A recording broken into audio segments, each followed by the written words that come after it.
Kita tatap pertandingan melawan Cina dan kita satukan seluruh kekuatan kita. Doa semoga tim-tim semacam Bahrain atau Qatar ini nanti akan mendapatkan karmanya. Assalamualaikum warahmatullahi wabarakatuh. Salam sejahtera buat kita semuanya. Selamat pagi dimanapun teman-teman berada. Ini ngerekamnya memang pas waktu pagi ini. Dan jumpa lagi dengan saya, Rudi Cahyo. Masih selalu di acara Kata Rudi Cahyo yang selalu membahas tim nasional kita Indonesia. Garuda. Kita Garuda. Oke, pasca pertandingan kemarin dengan berbagai carut marutnya, dengan berbagai kekocaan wasit dan payahnya sistem di AFC.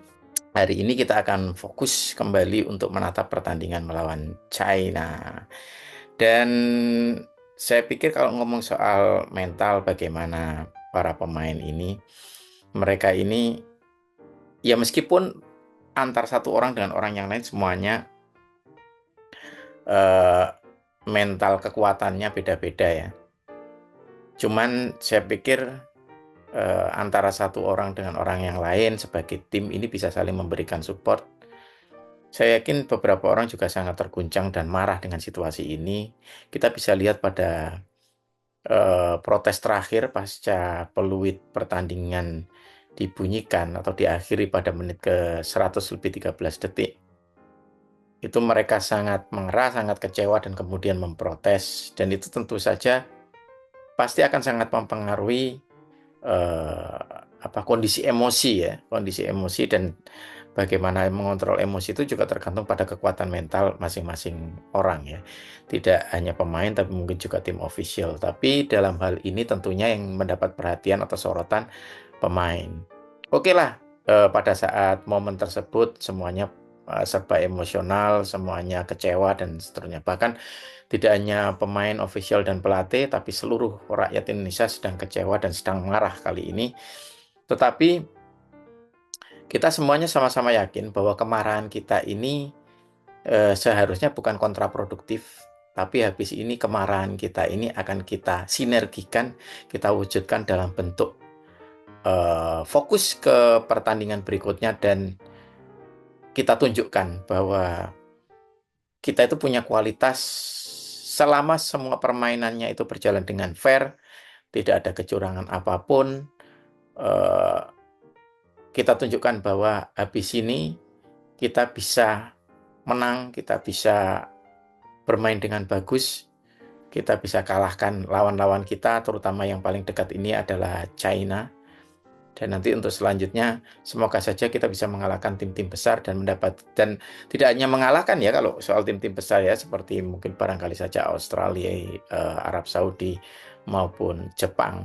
Tidak hanya mengalahkan mereka, tapi juga kita berharap dapat support juga dari mereka. Artinya apapun apapun hasil pertandingan yang melawan negara-negara besar ini, kita berharap bahwa pertandingan berjalan dengan fair play dan bisa saling mensupport satu sama lain ya. Artinya misalnya taruhlah saja kita tidak bisa menang lawan Jepang, tapi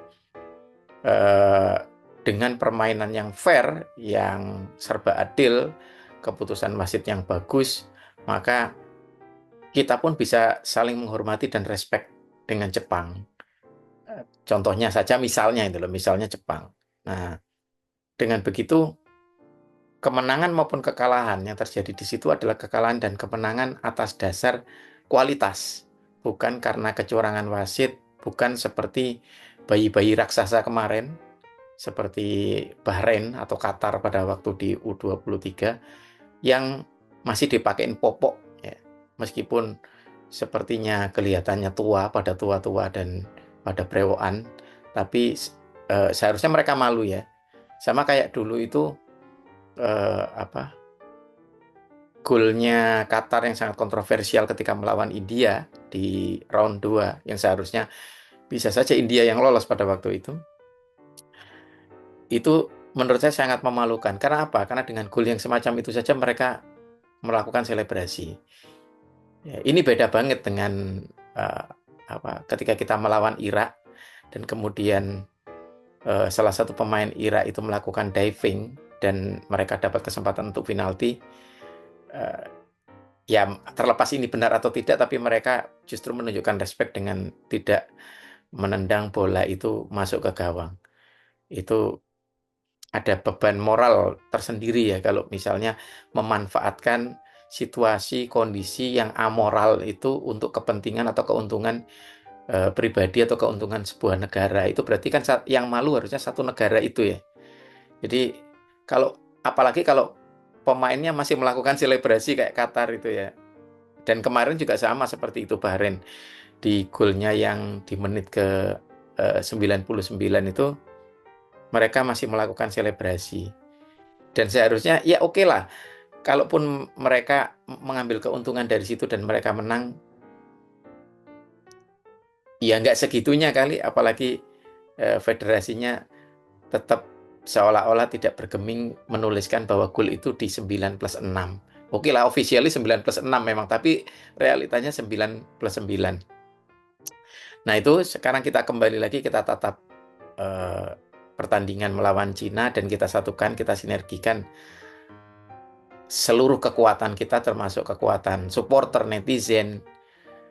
Kita satukan, kita dukung timnas kita dengan doa. Kalau memang memungkinkan datang ke stadion, ayo kita datang ke stadion. Tapi kalau memang tidak memungkinkan, kita hanya bisa lihat lewat layar kaca, maka kita berikan doa terbaik buat tim nasional kita.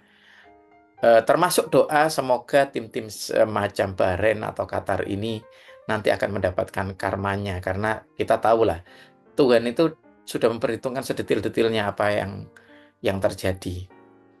Ya, mungkin kemarin imbang itu juga ada makna atau ada hikmahnya untuk kedepannya kita akan menjadi tim secara mental lebih kuat dan secara moral atau prinsip itu lebih dewasa, tidak seperti tim-tim semacam Bahrain atau Qatar itu yang kelihatannya secara badan besar kayak raksasa, tapi ternyata secara mental, secara moral itu jauh di bawah kita. Dan kita layak bangga atas itu, bahwa kita secara standar moral, kita masih lebih punya prinsip, lebih punya kekuatan dalam hal itu ya. Artinya kita menjunjung fair play, kita tim yang terhormat lah dibandingkan dengan mereka. Apalah gunanya mereka menang, tapi kalau seluruh dunia melihat mereka sebagai tim yang tidak terhormat.